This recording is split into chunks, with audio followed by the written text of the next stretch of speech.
ओम नमो भगवते वासुदेवाय। हम सुन रहे हैं श्रीमद् भागवत सुधा सागर के चौथे स्कंद का 11वां अध्याय, जिसका नाम है स्वयंभू मनु का ध्रुव जी को युद्ध बंद करने के लिए समझाना। श्री मैत्री जी कहते हैं, विदुर जी, ऋषियों का ऐसा कथन सुनकर महाराज ध्रुव ने आचमन कर श्री नारायण के बनाए हुए नारायण शास्त्र को अपने धनुष पर चढ़ाया। उस बाण के चढ़ाते ही यक्षों द्वारा रची हुई नाना प्रकार की माया उसी क्षण नष्ट हो गई। जिस प्रकार ज्ञान का उदय होने पर अविद्यादि कलेश नष्ट हो जाते हैं, ऋषिवर नारायण के द्वारा आविष्कृत उस अस्त्र को धनुष पर चढ़ाते ही उससे राजहंस के से पक्ष और सोने के फल वाले बड़े तीखे बाण निकले, और जिस प्रकार मयूर के कारव करते वन में घुस जाते हैं, उसी प्रकार भयानक साए साए शब्द करते हुए वह शत्रु की सेना में घुस गए। उन तीखी धार वाले बाणों ने शत्रुओं को बेचैन कर दिया। तब उस रणा रंग में अनेकों यक्षों ने अत्यंत कुपित होकर अपने अस्त्र शस्त्र संभाले, और जिस प्रकार गरुड़ के छेड़ने से बड़े बड़े सर्प फन उठाकर उनकी ओर दौड़ते हैं, उसी प्रकार वह इधर उधर से ध्रुव जी पर टूट पड़े। उन्हें सामने आते देख ध्रुव जी ने अपने बाणों द्वारा उनकी भुजाएं, जांघें, कंधे और उदर आदि अंग प्रत्यंगों को छिन्न भिन्न कर उन्हें उस सर्वश्रेष्ठ लोक में भेज दिया, जिसमें उर्ध्व रेता मुनिगण सूर्य मंडल का भेदन करके जाते हैं। अब उन्हें उनके पितामह स्वाम्भु मनु ने देखा कि विचित्र रथ पर चढ़े हुए ध्रुव अनेकों निरपराध यक्षों को मार रहे हैं, तो उन्हें उन पर बहुत दया आई। वह बहुत से ऋषियों को साथ लेकर वहां आए और अपने पौत्र ध्रुव को समझाने लगे। मनु जी ने कहा, बेटा, बस बस, अधिक क्रोध करना ठीक नहीं।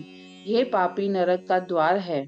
इसी के वशीभूत होकर तुमने इस निरपराध यक्षों का वध किया है। तात, तुम जो निर्दोष यक्षों के संहार पर उतर रहे हो, ये हमारे कुल के योग्य कर्म नहीं है। साधु पुरुष इसकी निंदा करते हैं। बेटा, तुम्हारा अपने भाई पर बड़ा अनुराग था, ये तो ठीक है, परंतु देखो, उसके वध से असंतत होकर तुमने एक यक्ष के अपराध करने पर प्रसंगवश कितनों को हत्या कर डाली। इस जड़ शरीर को ही आत्मा मानकर इसके लिए पशुओं की भांति प्राणियों की हिंसा करना ये भगवत सेवी साधु जनों का मार्ग नहीं है। प्रभु की आराधना करना बड़ा कठिन है, परंतु तुमने तो रड़कपन में ही संपूर्ण भूतों से के आश्रय स्थान श्री हरि की सर्वभूतात्म भाव से आराधना करके उनका परम पद प्राप्त कर लिया है। तुम्हें तो प्रभु भी अपना प्रिय भक्त समझते हैं तथा भक्तजन भी तुम्हारा आदर करते हैं। तुम साधु जनों के पथ प्रदर्शक हो, फिर भी तुमने ऐसा निंदनीय कर्म कैसे किया? सर्वात्मा श्री हरि तो अपने से बड़े पुरुषों के प्रति सहनशीलता, छोटों के प्रति दया, बराबर वालों के साथ मित्रता और समस्त जीवों के साथ समता का बर्ताव करने से ही प्रसन्न होते हैं। और प्रभु के प्रसन्न हो जाने पर पुरुष प्राकृत गुण एवं उनके कार्य रूप लिंग शरीर से छूटकर परमानंद स्वरूप पर प्रबंध हो जाते हैं। बेटा ध्रुव, देह आदि के रूप में परिणत हुए पंचभूतों से ही स्त्री पुरुष का आविर्भाव होता है, और फिर उनके पारस्परिक समागम से दूसरे स्त्री पुरुष उत्पन्न होते हैं। ध्रुव, इस प्रकार भगवान की माया से सत्वादी गुणों में न्यूनाधि भाव होने से ही जैसे भूतों द्वारा शरीरों की रचना होती है, वैसे ही उनकी स्थिति और प्रलय भी होते हैं।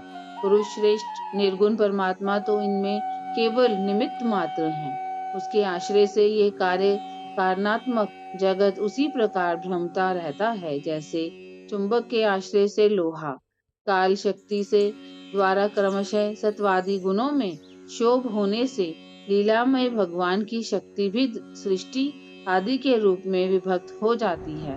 अतः भगवान हरकता होकर भी जगत की रचना करते हैं और संहार करने वाले ना होकर भी इसका संहार करते हैं।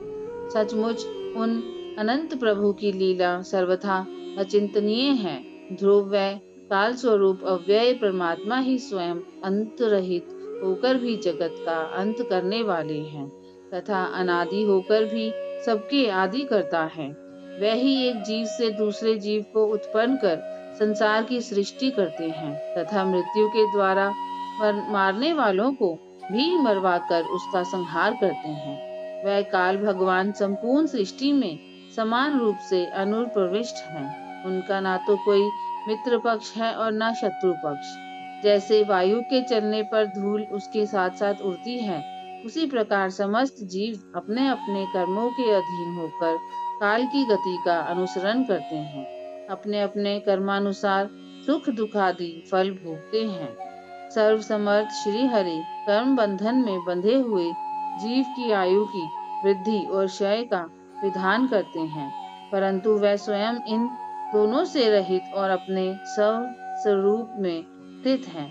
राजन, इन परमात्मा को ही मीमांस लोक कर्म चार्वाक स्वभाव वैशेषिक मतावलंबी काल ज्योतिषी देव और काम शास्त्री काम कहते हैं। वह किसी भी इंद्रिय या प्रमाण के विषय नहीं है। महदादि अनेक शक्तियां भी उन्हीं से प्रकट हुई हैं। वह क्या करना चाहते हैं, इस बात को भी संसार में कोई नहीं जानता। फिर अपने मूल कारण उन प्रभु को तो जान ही कौन सकता है। बेटा, ये कुबेर के अनुचर तुम्हारे भाई को मारने वाले नहीं हैं, क्योंकि मनुष्य के जन्म मरण का वास्तविक कारण तो ईश्वर है। एकमात्र वही संसार को रचता, पालता और नष्ट करता है, किंतु अहंकार शून्य होने के कारण इसके गुण और कर्मों से वह सदा निर्लेप रहता है। वह संपूर्ण प्राणियों के अंतरात्मा, नियंता और रक्षा करने वाले प्रभु ही अपनी माया शक्ति से युक्त होकर समस्त जीवों का सृजन, पालन और संहार करते हैं। जिस प्रकार नाक में नकेल पड़े हुए बैल अपने मालिक का बोझा ढोते रहते हैं, उसी प्रकार जगत की रचना करने वाले ब्रह्मादि भी नाम रूप डोरी से बंधे हुए उन्हीं की आज्ञा का पालन करते हैं। वह भक्तों के लिए मृत्यु रूप और भक्तों के लिए अमृत रूप है तथा संसार के एकमात्र आश्रय हैं। तात, तुम सब प्रकार उन्हीं परमात्मा की शरण लो। तुम 5 वर्ष की ही अवस्था में अपनी सौतेली माता के वाग बाणों से मर्माहत होकर मां की गोद छोड़कर वन को चले गए थे। वहां तपस्या द्वारा जिन ऋषिकेश भगवान की आराधना करके तुमने त्रिलोकी से ऊपर ध्रुव पद प्राप्त किया है और जो तुम्हारे वैर भावहीन सरल हृदय में वात्सल्यवश विशेष रूप से विराजमान हुए थे, उन निर्गुण अद्वितीय विनाशी और नित्य मुक्त परमात्मा को अध्यात्म दृष्टि से अपने अंतकरण में ढूंढो। उनमें ये भेदभावमय प्रपंच न होने पर भी प्रतीत हो रहा है। ऐसा करने से सर्वशक्ति संपन्न परमात्मा स्वरूप सर्वांतर्यामी भगवान अनंत में तुम्हारी सुदृढ़ भक्ति होगी और उसके प्रभाव से तुम मैं मेरेपन के रूप में दृढ़ हुई अविद्या की गांठ को काट डालोगे। राजन, जिस प्रकार औषधि से रोग शांत किया जाता है, उसी प्रकार मैंने तुम्हें जो कुछ उपदेश दिया है उस पर विचार करके अपने क्रोध को शांत करो। क्रोध कल्याण मार्ग का बड़ा ही विरोधी है। भगवान तुम्हारा मंगल करे। क्रोध के वशीभूत हुए पुरुष से सभी लोगों को बड़ा भय होता है। इसलिए जो बुद्धिमान पुरुष ऐसा चाहता है कि मुझसे किसी भी प्राणी को भय ना हो और मुझे भी किसी से भय ना हो, उसे क्रोध के वश में कभी ना होना चाहिए। तुमने जो ये समझकर कि ये मेरे भाई के मारने वाले हैं, इतने यक्षों का संहार किया है, इससे तुम्हारे द्वारा भगवान शंकर के सखा कुबेर जी का बड़ा अपराध हुआ है।